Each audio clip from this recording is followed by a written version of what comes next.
Welcome to our next episode of the Sky Balloon Show. This would really be episode 2 this time. Yeah, we'll call it episode 2. So, I am Darb. I'm Brad. And today we're going to kind of pick up where we left off on the last video if you watched us. But first, I want to thank you for joining us in this conversation. What we're asking you to do is, if you are watching this, you obviously are on Rumble. And so if you have a Rumble account, the best way to interact, because like I said, this is a conversation, we want to talk with you, is to sign in. Yep. And when you sign in, you can leave comments. We can respond to you. There's this weird button on there that looks like a box. Is it a boxing glove? Yeah, it's basically their version of a like button. Yeah.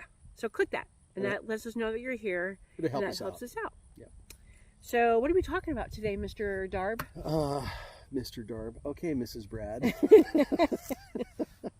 It's kind of just one of those weird coincidences that happened in our little universe, is that our names are the opposite of each other. They're backwards of each other. Isn't that so cute? So cute. So, let's see. I think we were talking about the last time, we were talking about war and who is kind of the target of the war. And oddly, because of how this is working out, it's us, the civilian population. Yeah. And so the civilian population doesn't have an army, but we do have our own individual little collective groups, families, and each of us is responsible ultimately for what goes on in our own lives and in the lives of our family. Yeah. And so that's where, number one, we can really take control of this fight. And so that's, I think, what we were going to talk about today is how are they attacking the family? Yes. So, well, how do they attack the family? Well, like we talked about last time, they attack you by getting into your mind. They make you believe things that aren't really true. They make you fear things that aren't really there. They're controlling your food. They're poisoning your food. They're controlling your medication. They're poisoning your medication. And you might be asking yourself, okay, well, how?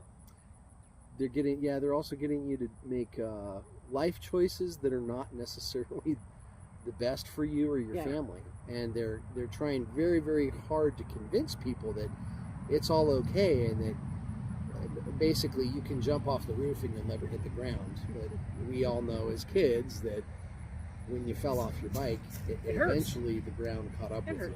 Yeah. So that's so you want to talk about food shortages. Okay. So if you are a living, breathing human being on this planet, you have experienced going to the grocery store and I got to run in and buy my $27 carton of eggs and my $44 gallon of milk. It's not quite that. It's not there, but well, oh my God, it's getting there. But you get there and you're like, where's all the eggs? Where's all the milk? Why do I only have American cheese? I need Colby Jack. What's happening?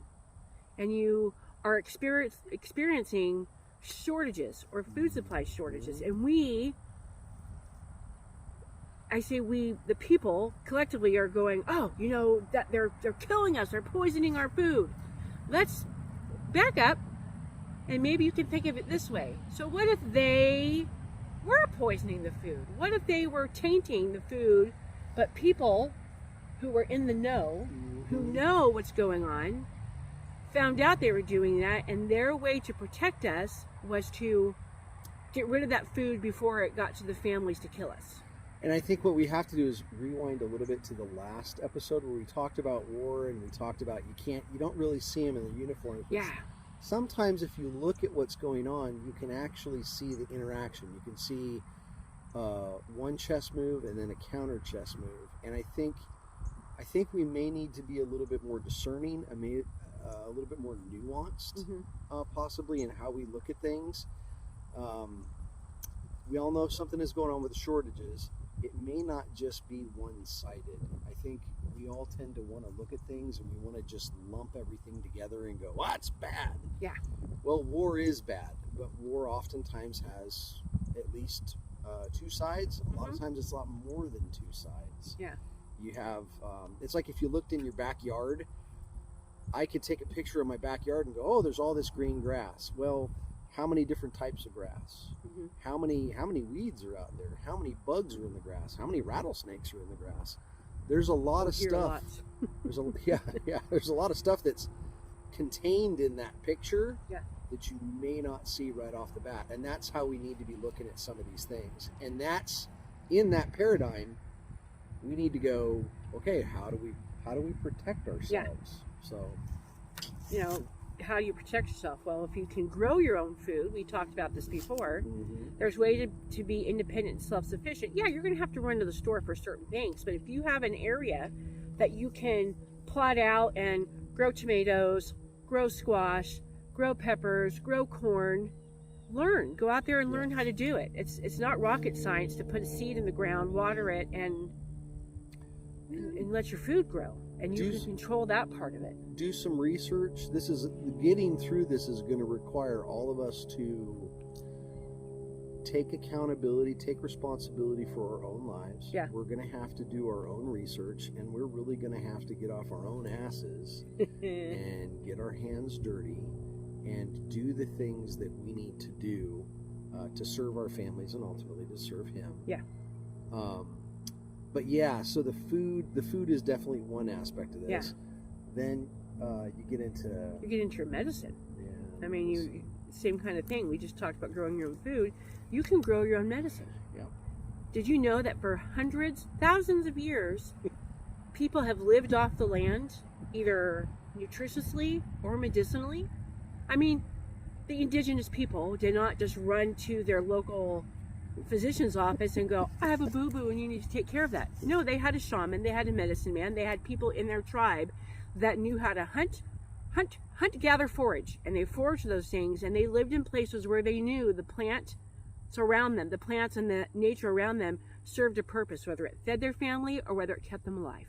And we all kind of know this all of our lives. We've been told that, you know, the secret for cancer, it might be out in the middle of the Amazon, and we've been told all of these things. We have this intrinsic knowledge that the things that heal us are in nature, but they're always dealt with in such a way in movies and in popular culture and in how we see what we think of as the news, that these things are hidden dark away in a crevice somewhere. I think if we were wise, you walk out in your own backyard and you're going to find out the stuff's right under your nose. Oh yeah, we'll get into the nuance. I mean, if you watch me on TikTok, you've heard me talk about poke.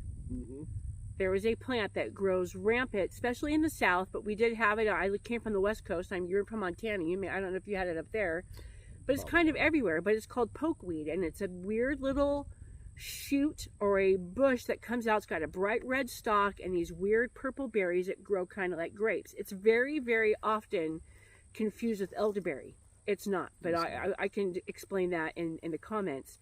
But pokeweed has been told to everybody from our age down and even older that if you look at the plant, it's going to kill you. Yeah, it's super Don't look poisonous. at it. Don't touch it. Don't breathe it. It'll kill you dead on the spot. No, it won't. Did you know that the indigenous people took one berry, they picked the berry, they took one berry, and they swallowed it? Why? Once a month. Once a month. Those people did not have rheumatoid arthritis. They didn't have psoriatic arthritis, or if they did, it was not something that was widely spread and recognized. They took the root of that plant, cooked it, drank the tea. Those people didn't have cancer. Mm-hmm. Those people didn't have mass disease, all because of this plant that is just kind of everywhere. You can find it, it's everywhere. Yeah. And that's one instance of walking into your backyard and going, I got that. That really does something. And you almost have to think about it. There's a couple of concepts here. Yeah. If you believe that if you believe that you're not a mistake, and that there was a creator, and that he created us, well, let's think back to another creator like Henry Ford. So Henry Ford goes to make the Model T, when he puts the Model T together, he has to actually have a part supply for it. He has to have all the parts that are going to come into the assembly line so they can assemble that Model T. So he comes up with a system by which you can do parts and maintenance for that creation of that Model T. What is that called? That's just called smart engineering. Well, who also is a smart engineer? Yeah. Would he not put the maintenance program in place for us? If he designed us and put us in an environment, wouldn't that maintenance program be built into that environment? Oh, yeah. Did you know It is. that you can, and this is something that we've said last time, don't take the information from us or Brad and Darb said, so that's what, take our information and go, well, Brad and Darb said this, I'm going to research it. What Brad and Darb said is, stop being lazy, get off your ass, be responsible for your own life, do your own research. Yes. Stop relying on other people to make your food, make your medicine, do everything for you. Yeah. In this world, you are ultimately going to be held accountable for your own activity and your own actions. So stop waiting for someone else to wipe your butt. Nope. And like I was saying, you can go 25 to 100 miles is considered local. A lot of people think, oh, local, that means my direct neighborhood. Local, historically, is 25 miles to 100 miles from your perimeter is your local area. That's why we promote, and lots of people, local raw honey is based on a 100-mile radius, because if you ingest local raw honey, you are going to help fix the allergens that you are adapting to. Like, we moved from Utah to where we are, and we are affected differently down here than we were in a dry desert climate. So ingesting the local honey from our area has helped our bodies adapt to all the new plants that we didn't have where we were. Now, when our immune system isn't beat up by all of our allergies, guess what we're also not susceptible to? Some of the other colds and the other things that would piggyback on top of an already an inflamed, upset, angry internal body system because of allergies. Well, those other opportunistic diseases or microorganisms, because we're already feeling relatively healthy, they don't get a chance to get going. No, and that's because we have foraged or used what is available to us locally to us. Also, which is I had a really weird conversation. No, I'm not going to say weird. It was a great conversation with another herbalist, naturopath that I know who is down the road further away from us, but locally. But we talked about, isn't it crazy that one day if you're in tune with your body, you kind of know what's going on. Your body sends you signals, and we'll talk about that a little later. But if you go, oh, I'm dealing with insert whatever it is here, and then you walk outside to go feed your chickens, you walk outside to go take care of your livestock or feed your dogs, and you go, hey, what is that plant? What is that plant? I've never seen that before. And you go research it, and you go, well, isn't that crazy? I say I have migraines. Oh, I've had all these crazy headaches. But it says if I take this plant, my headaches will go away. That's not just happenstance. He knows what we're going through, and he goes, yo, yo, yo, look, I'm helping you. It's right there. Again, as Mr. Brad says, get off your ass and do your own research. It is not rocket science to become self-sufficient. It seems really hard, but it's not. And by self-sufficient, it's not that you're I'm doing this and I'm denying God. No. Even in any respect that you're going to have a relationship with the boss, he is going to do things, but then you're also responsible for working with him. This is cooperation.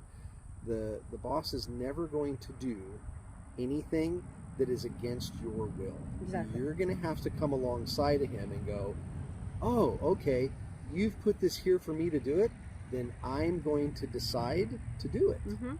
He's never going to put a gun to your head and force you to get in a car and drive where he wants to go. That's not how he operates. That's actually how the other guy operates. Yes, and that will segue into will, free will. Free will. So, you've heard us talk a lot about growing your own food, taking care of yourself, growing your own medicine, being as sufficient as you can. Does that mean that I'm talking for me, but for us, that does not mean I'm anti everything. Yeah. I'm not really anti the government. I'm not really anti big pharma. I'm not really anti the lollipops. You know what I am? I'm pro freedom. I'm pro, you are a grown-ass human being. You can research, look up, figure out what's good for you, what's good for your family, and make that choice all on your own. Nobody has the right to come along and go, you have to take, eat, do this or else. That's when you go, no, I don't. And that's I'm going to do what I want. We're starting to see a lot more of that kind of behavior. Oh, God, it's everywhere. From certain groups. And I'm going to tell you, when you do see that behavior, when you do see that gun to the head type of stuff, red flags need to be going off. Massive red flag. When you start to see all the lemmings running off the cliff at once.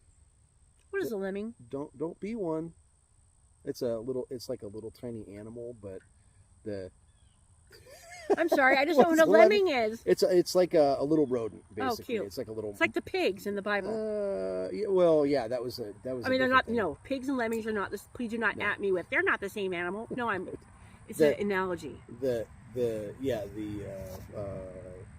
vernacular or the phraseology is that the lemmings all run off the cliff together. Yes. So if you don't know what a lemming is, just don't be one.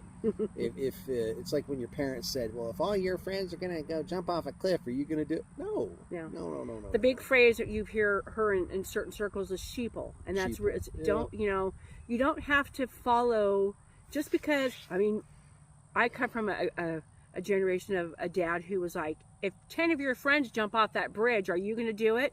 Well, if it looked fun, sure. Yeah. But if I did it once and I hurt myself, that I kind of was the school of hard knocks. Oh, I hurt and broke my leg. I'm probably not. No, I can't say that because I did really a lot of. That's a bad analogy. I was dumb. You broke a lot of stuff. But most people will go, wow, I did that and that hurt. I probably should never do that again. So, and what do we do? I don't know. When you see massive groups of people running towards the door to do certain things, maybe we usually go in the opposite way. Maybe it would be a good idea to put something on pause. Like this is what Darby and I did back in late 2019 and early 2020. We put everything on pause, and instead of running the same direction that everybody else did, we waited and we watched. Situational awareness is something that's really important. The guy that just is raring to go and he's going to bust through the door and he's going to go get in a fight, well, if he doesn't pay attention, he may think that he's going to get in a fight with one guy, and he runs in that room and there's 30 guys in there. And that's what, when we saw what was going on in 2020, we stopped and we said, okay, well, let's watch this. Then we started to really pay attention to the broad range of information, especially at a time when there was a big push towards this is disinformation and that's misinformation, and we're going to ban accounts that are saying different things. That's a big red flag. Yeah, that's not pro-freedom. Yeah. That's so silencing the truth, and we're here to speak the truth. Do you want to talk a little bit about allopathy versus homeopathy real quick? So if you know what allopathy is basically conventional mainstream medication. I have something going on with me. My body is sending me a signal, and instead of listening to that signal and digging deep and finding, and I'm not talking about WebMD, I'm talking about listening to your body and finding out what's going on and looking at the underlying cause, you go, oh, I better run to the doctor. Oh, I got to run to the hospital. Oh, this hurts. I need to have it surgically removed. Oh, that's allopathy. Yeah. Naturopathy or herbalism, different but hand in hand the same thing, is basically listening to your body, listening to the things that are going on, being in tune with what's going on inside of you, and learning what you can do naturally. Going out and finding, kind of like what we've talked about, indigenous people, the people who have lived on this land for hundreds and hundreds of years, who didn't have access to the largest, they didn't have Mount Sinai or, these giant hospitals. Yeah.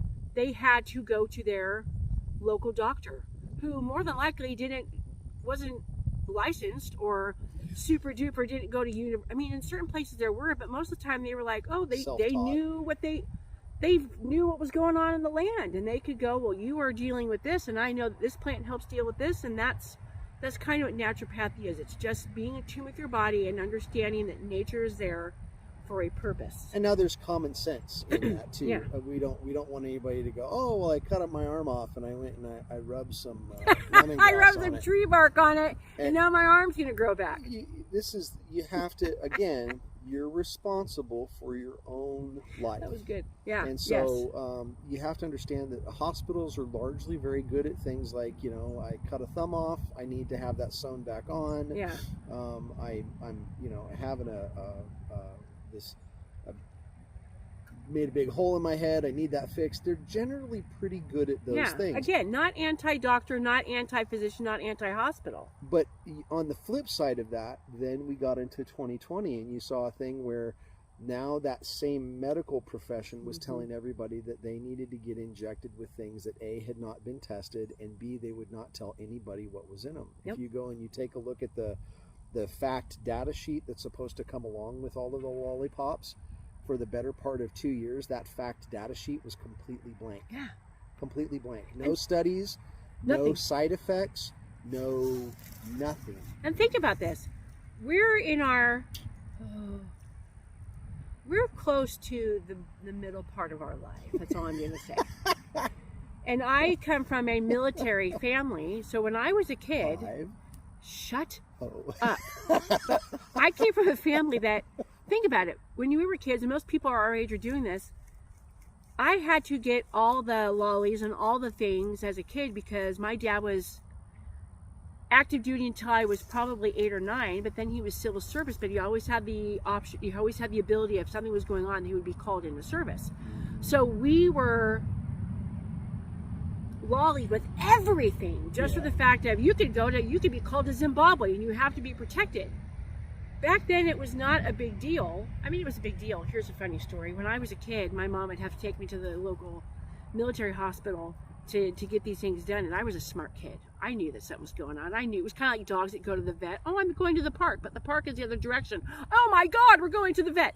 I knew where we were going, and I never got ice cream afterwards because my mom was mean. But we would get there and they would go, okay, Darby, you need to sit down. And I would go, I'm not sitting down. And literally it was my mom, the doctor, and 15 medical orderlies chased me around the hospital. I was a mess when I was a kid. I knew something way back then that people should know now. But anyways, back then things weren't like they are today. I have a daughter who will be 26 in 4 days. And when she was a baby, I was not where I am today, and so I thought, oh, you have to have well checkups, and I took my daughter to the doctor, and she got her 3-month things, and within 2 hours, she bloomed up, she turned bright red, it was like touching this, it was like touching her leg, and then she turned blue. That's not normal, and they tried to tell me that, oh, sometimes they have a reaction. Are you kidding me? Are you kidding me? This is not a reaction. This is my kid is going to die if you don't do something. And they took drastic measures. So over time, those lollies have changed. Yes. They've changed in their composition. They've changed how they're doing them. When we were kids and we got them, they sure as hell didn't edit your mRNA. No, they didn't add things to you. They didn't do mRNA breaks in your DNA. They didn't do odd things like that. They were not filled with a bunch of heavy metals. No. And then toxins and poisons and lab created whatever it is to. At least we're just going to test this. So we'll throw it in there and see what happens. At least in the last couple of decades, they told you that they had done studies, and they told you if there were adverse reactions and what those adverse reactions were. Now it's just, again, gun to the head. We're all going to jump off the cliff, and you're going to go with us. And if you don't, you're the one that's stupid. No. You have to pay attention, and you have to pay attention to what's going on, like right now. And I say right now, if you are watching the mainstream news, look at other alternatives and see what they're saying to seeing what's really happening. Shoot, if you're on Facebook, you know what's going on. On the daily, we are watching reports. We are hearing reports of 15-year-old kid playing basketball drops on the basketball court.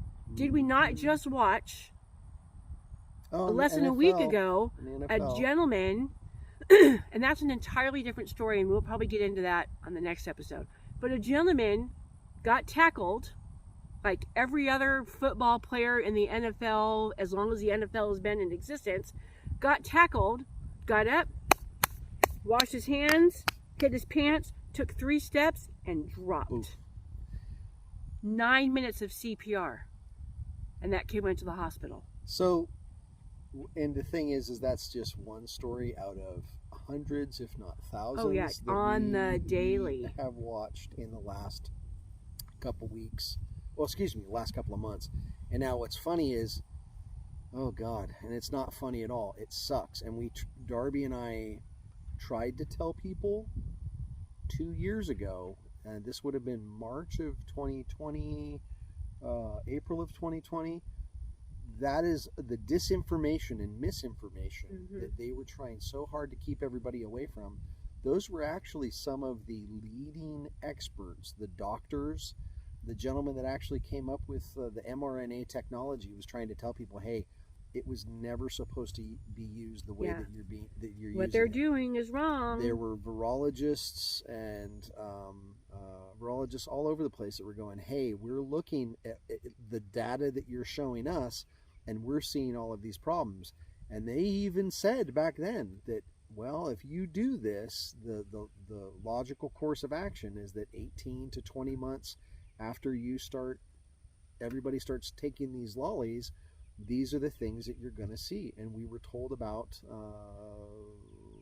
what we're seeing back then. Yeah, and back then, if 2 we years talked ago. about it, which we did talk about it, and we have a community of people who were talking about it, but back then, I say back then, even still today, but way back then, we were crazy.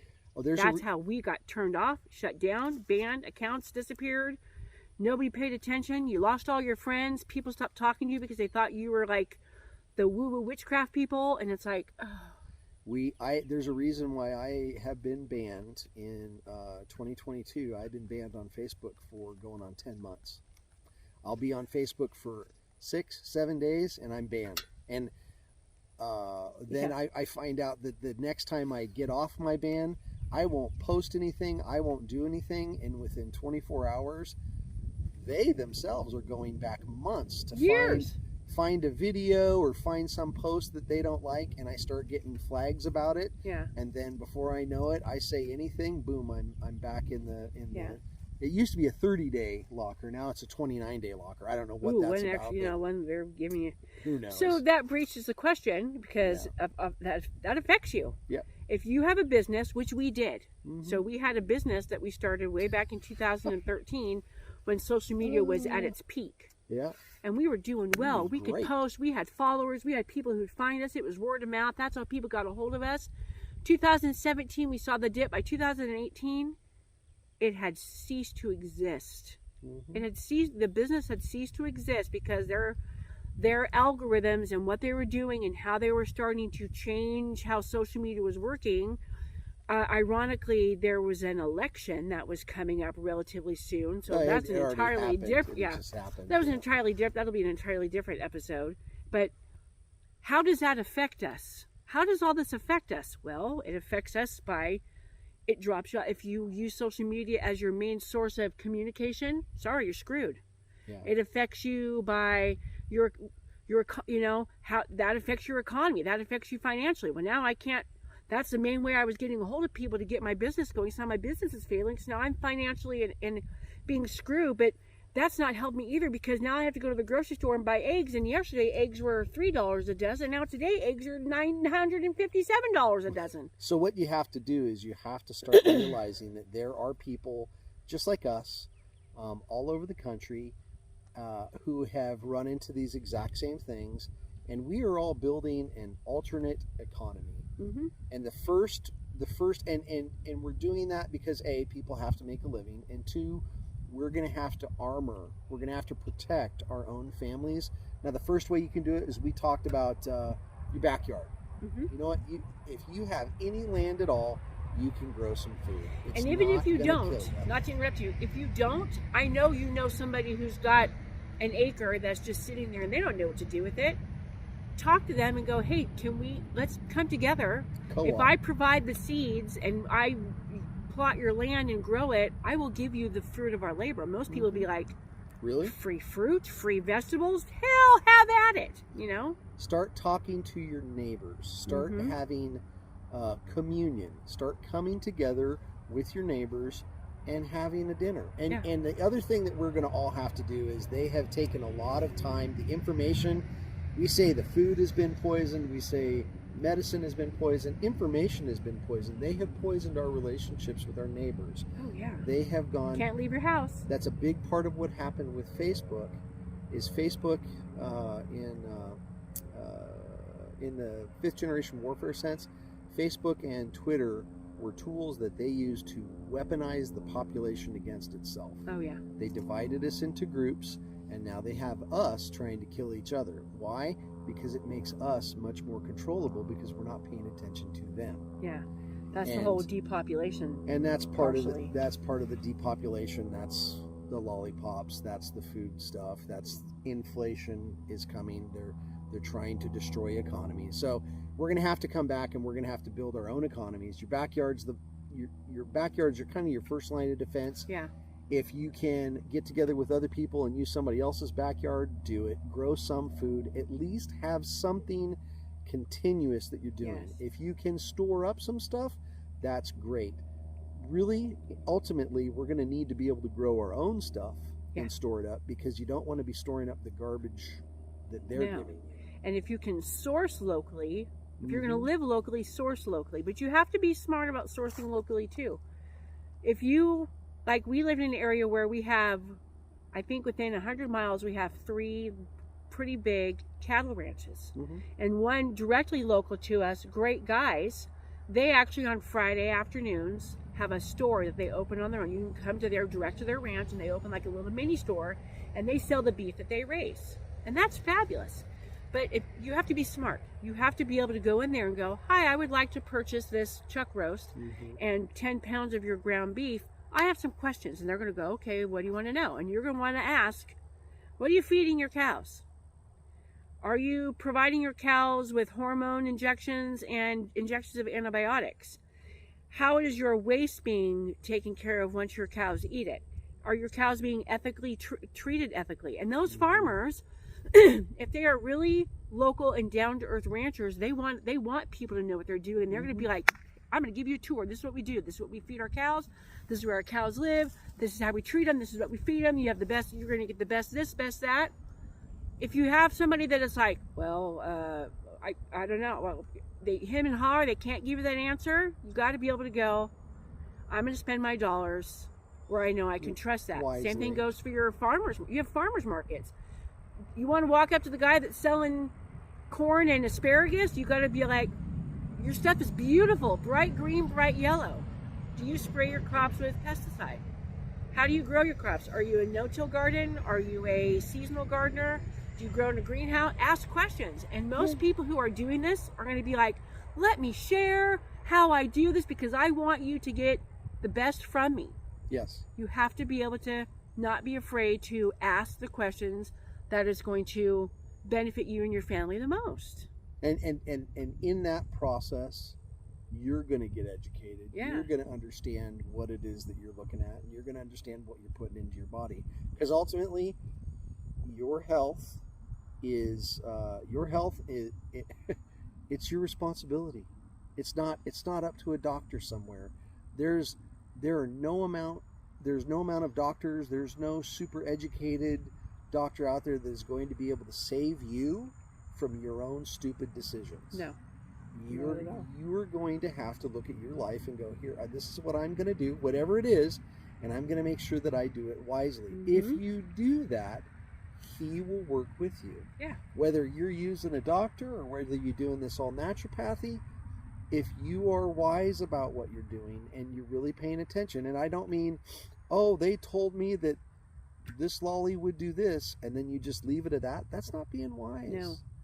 No, a multitude of advisors makes for good decisions. And this goes for every aspect of your life. We've talked a lot about being able to control and understand where your food is. And if you can't control it, know where it comes from. Same thing with your medicine. If you can't trust the medicine you run down to Walgreens or Rite Aid and get, but you know you need something, then find an herbalist or a naturopath or a homeopathic physician or somebody in your area that can direct you on how to look for stuff that you need. This goes for household goods.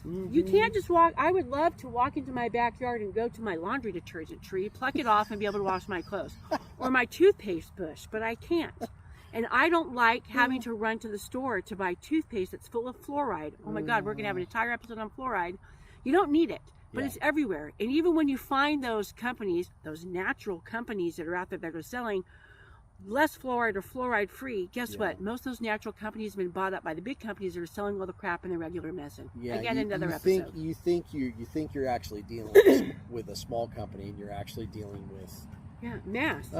Big, and we that's where we have to be careful what company names we say, because they have big, huge, litigious legal teams that will come after you if you if you actually say a name.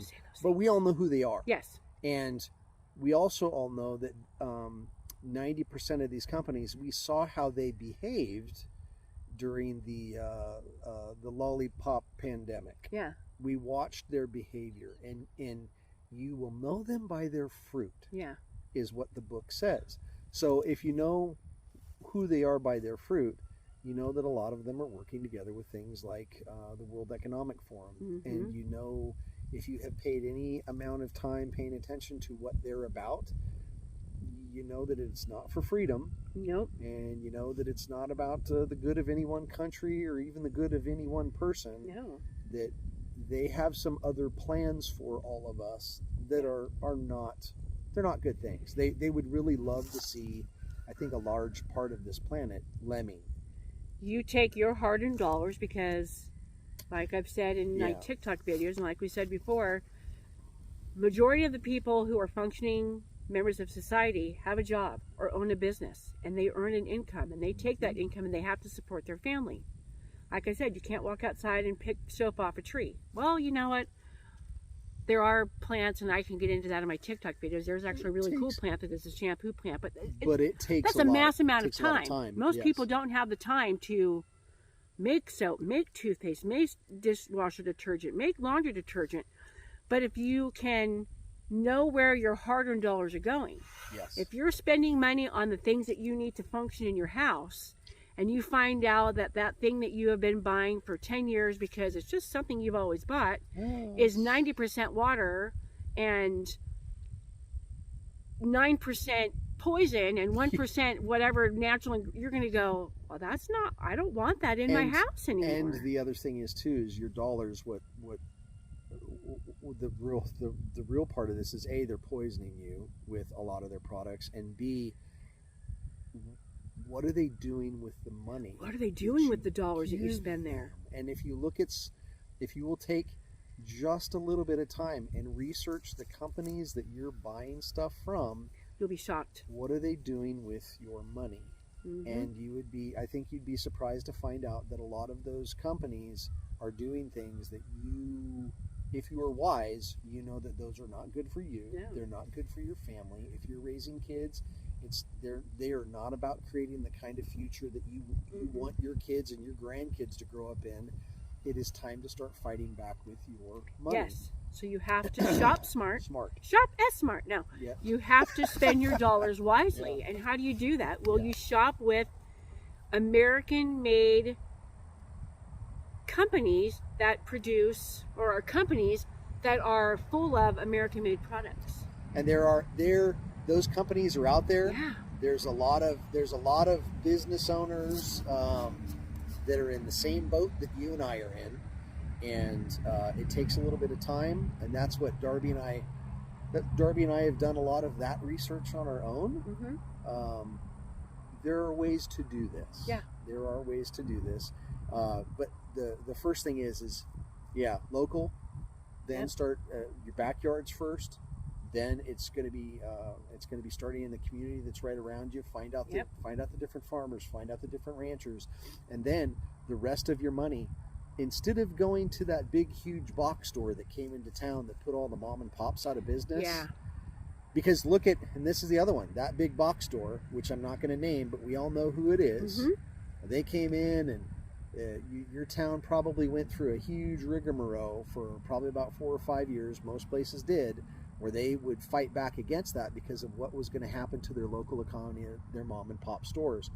And they swore up and down that no, they were going to be a great thing for your community. We're bringing in jobs. We're raising the economy in your local area. Now, after 10, 15, 20 years of that big box store being there, what have they done for the jobs? What have they actually done for the economy? What did happen to the small mom and pops?